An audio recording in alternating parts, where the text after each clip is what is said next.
Hi, my name is Allyson Morgan, and I am a Tallgrass Film Festival 2022 short narrative juror and panelist.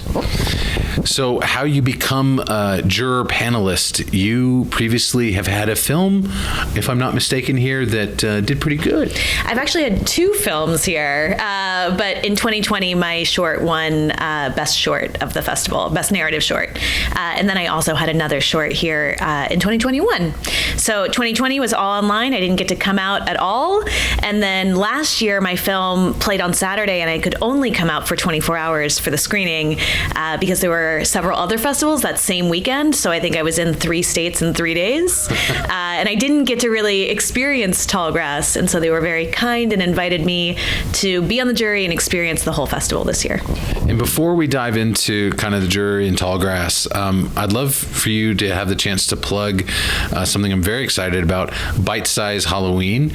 And you are one of the filmmakers who have created content for that, for the, I believe it's 20th Digital Studios. Everything will be on Hulu soon, next week. Well, so mine is already up and online. Good. Yeah, it's called First Date. It's in season 1. There are now 3 seasons, and season 3 just dropped on October 1st. But if you search Bite Size Halloween on Hulu, you'll find a whole collection of shorts, horror and Halloween shorts by emerging filmmakers. And mine is episode 26 of that season 1, and is now being expanded into a feature. So that'll be coming to Hulu in 2023, I believe. So if you like the short, look out for the feature. Perfect. And I'll ask another question about that in the future. But I'd like to kind of dive back to how you kind of got started in theater and art and journalism. Like, what's your story? What is my story? I'm from Ohio. I'm from Columbus, Ohio. I grew up doing community theater as a kid. So I didn't have a lot of models for theater, acting, writing, filmmaking as a profession. It was always just for fun. So I thought that I was going to go to law school.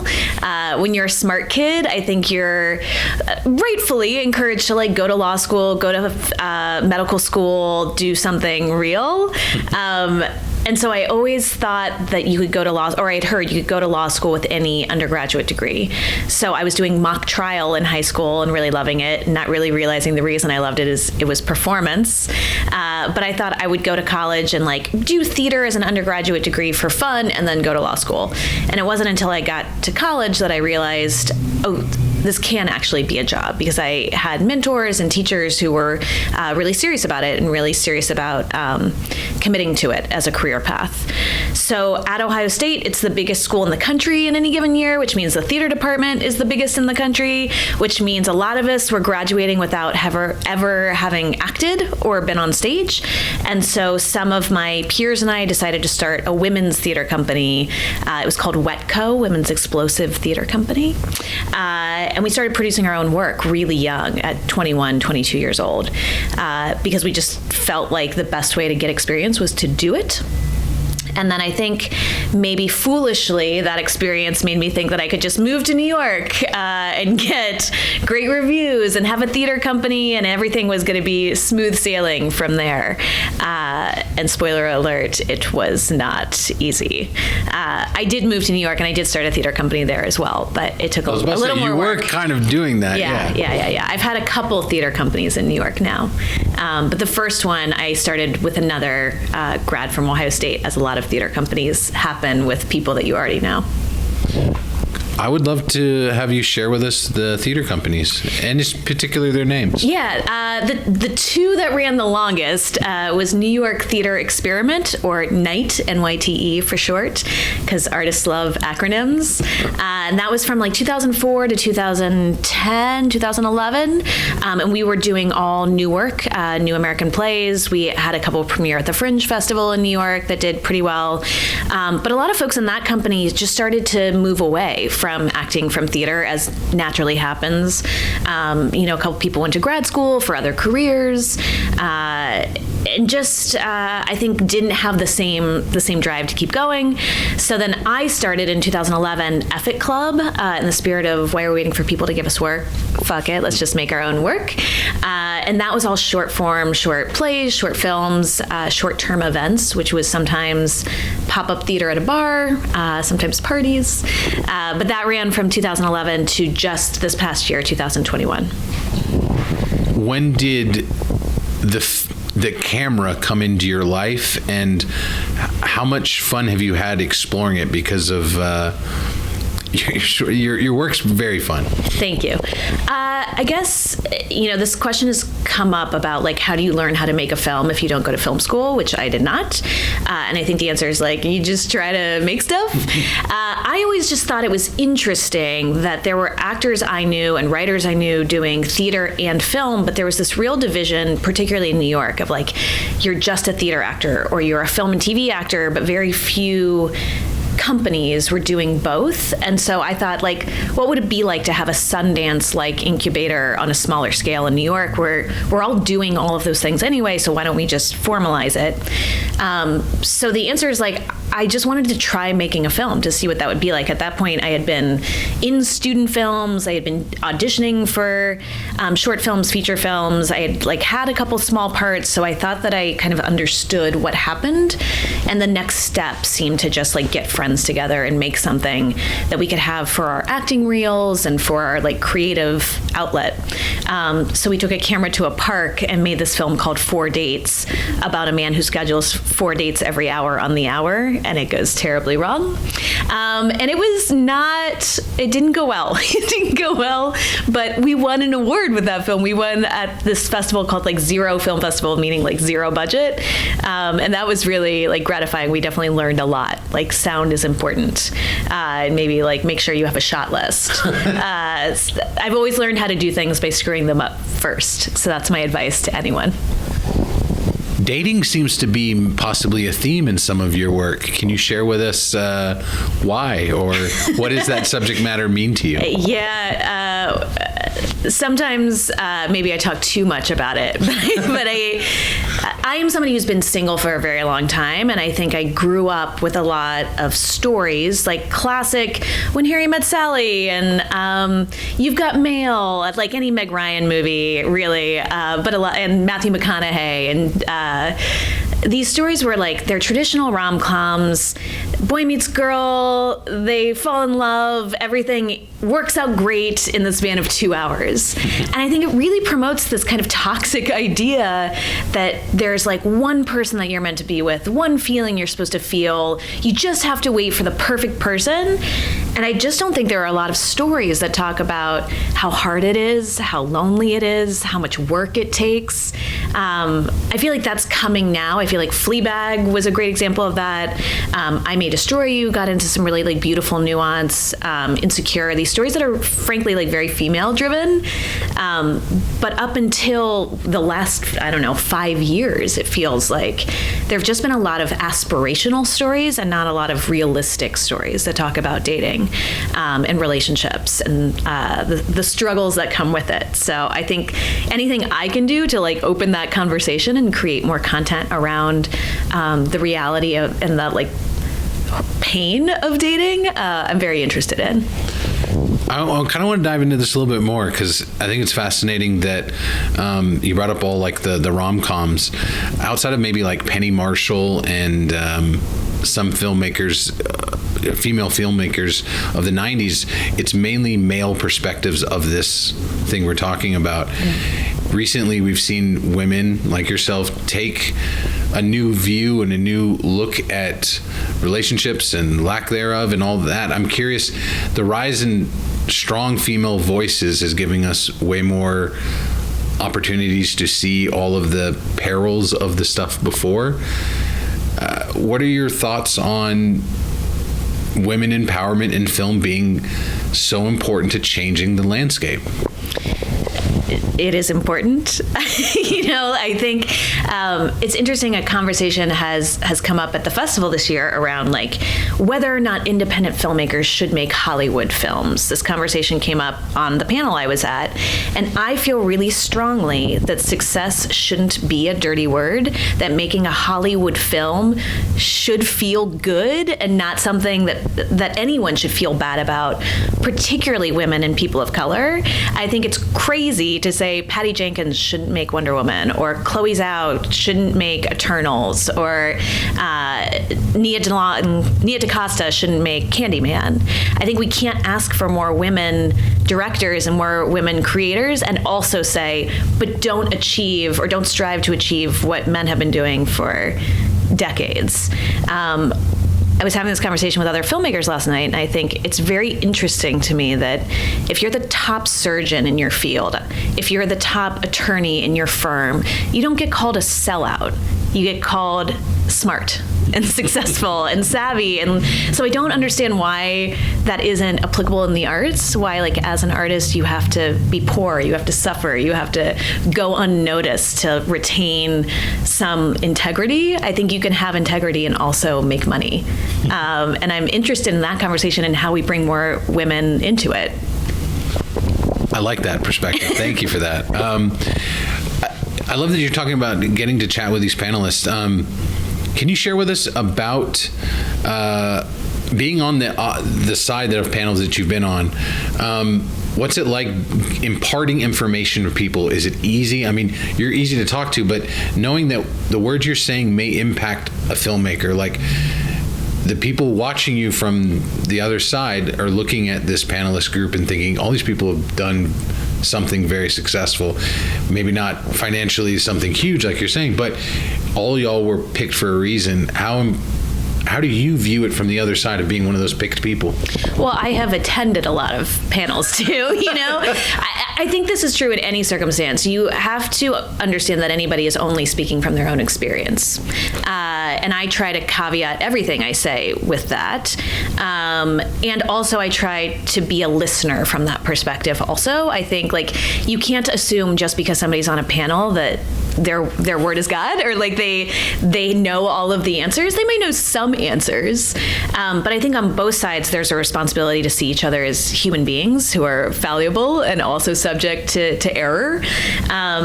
Yeah, of course, I feel a responsibility as a panelist to impart something helpful. And also in panel settings, you generally have like 45 minutes to say something really like clever and smart. And the point I was just making about female success, I didn't get to make on the panel yesterday because we ran out of time. And I've been thinking about it and upset at myself for not kind of putting it into the conversation.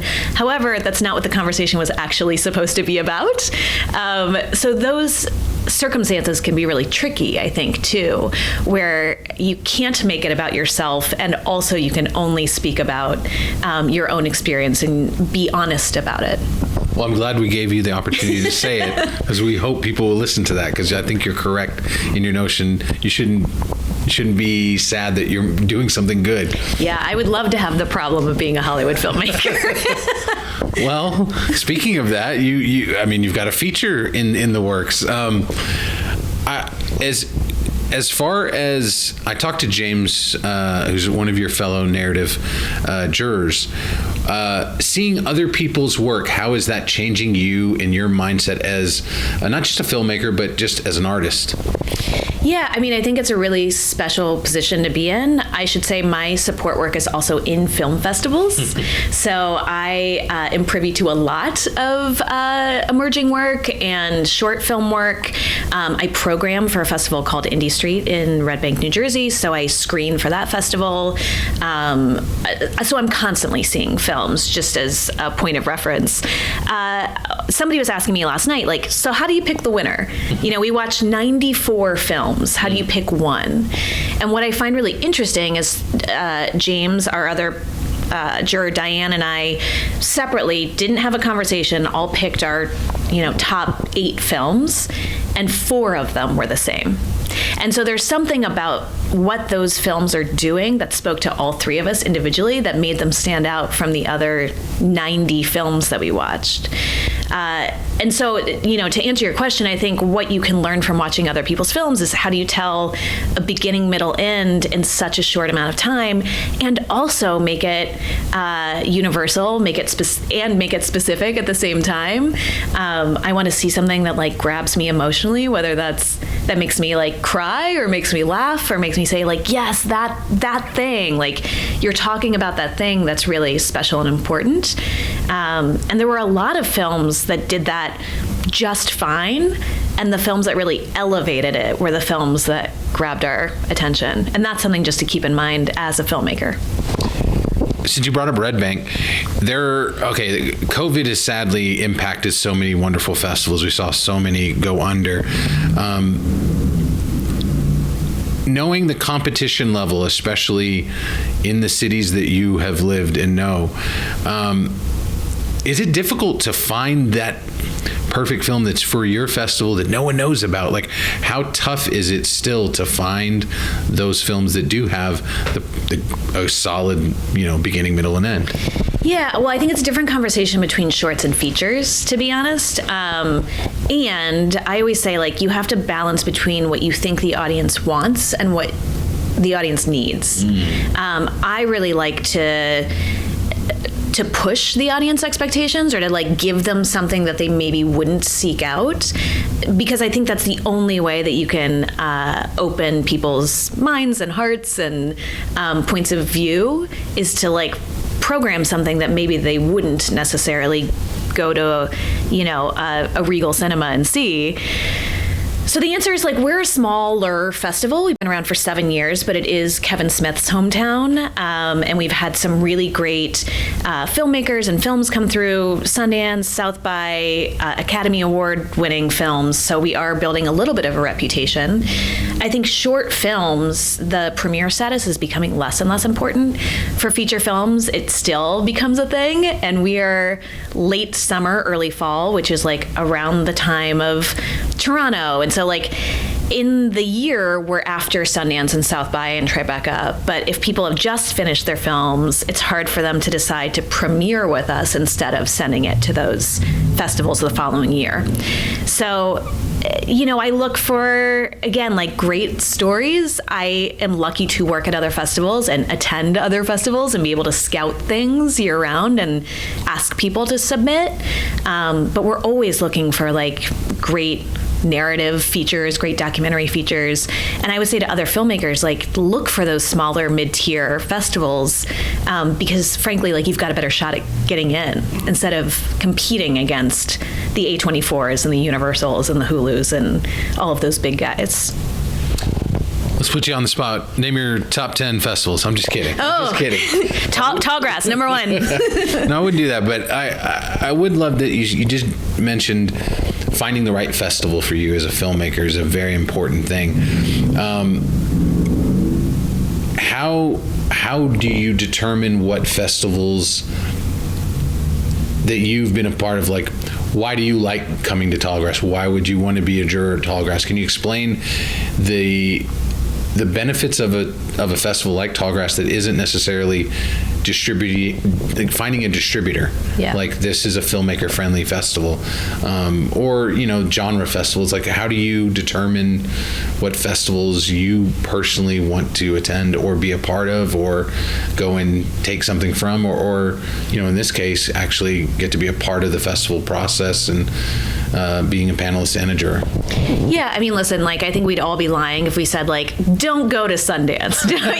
Like, of course, everybody wants to go to Sundance, South by, Tribeca, TIFF, the big guys everybody knows.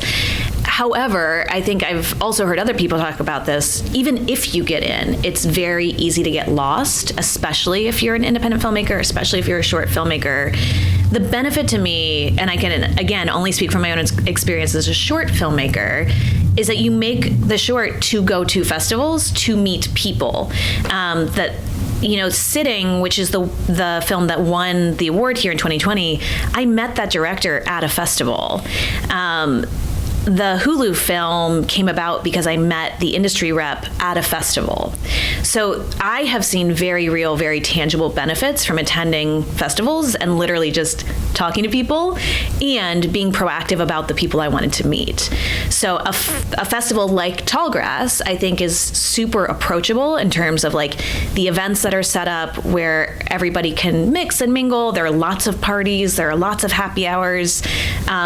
in some ways, I think it's even more important than just the screening, because you can have lots of screenings. Now you can put your film online, but the important, interesting, long-lasting part are the person-to-person relationships. I feel really strongly about, not only is that the most useful piece of marketing for your film, like if you make friends, they will go and talk about your film, see it at other festivals, tell their friends, but you just never know where those relationships are going to end up leading. Allyson, I'd love to give you the chance to share with us where people can find out about you, but also, is there anything you can share about what's coming down the line? I mean, you sort of gave us one thing, but what else is down your platform? Besides trying to find more jobs so that I don't live in poverty, my website is allysonm.com. It's ALLYSONM as in Morgan.com. You can find all my socials on there too. I'm on Twitter also at AllysonM, and on Instagram as my first AOL address, Starbright114, which I have never been successfully able to change. I did mention the short First Aid is actually in post-production right now as a feature we shot this summer. So I believe the team is also hoping for a festival premiere in early 2023, and then it will hit Hulu shortly after that. So I don't have an exact release date, depending on how all the festival stuff shakes out. But look for that in 2023. Also, the title's going to change. Apparently, halfway through filming, somebody realized there was already a First Aid on Hulu. So I can't tell you even what to look for other than like my name sometime next year. But beyond that, I'm always working on new projects. I have a play commission. It's a Sloan Commission, which is a science grant for Ensemble Studio Theater in New York. So I'm working on a play now, which is really fun. I think that's the most tangible thing. Yeah, I'm writing, I'm hanging out at festivals. I'm a solo traveler, so I try to get a little adventure in, at least once or twice a year, because I think being a well-rounded human makes you a well-rounded artist. That's it for now. Thank you. I'm getting like a coughing stream. No, please. But thank you so much, Allyson. Thank you.